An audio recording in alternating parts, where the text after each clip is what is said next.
Ha bak altı geliyor bak.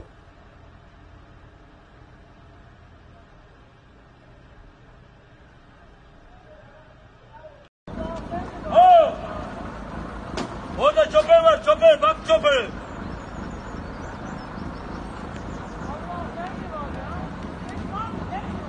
Şoför var orada, şoför.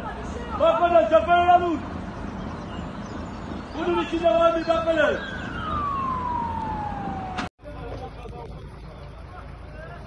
Şoför tır kafasıyla yok, şoför de içinde.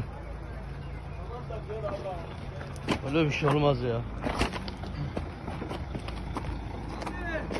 3-4 tane tır kayanın altına kaldı.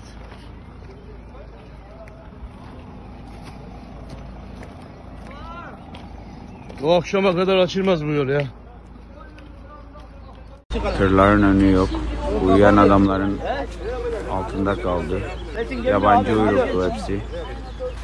Çok kötü bir durum ya.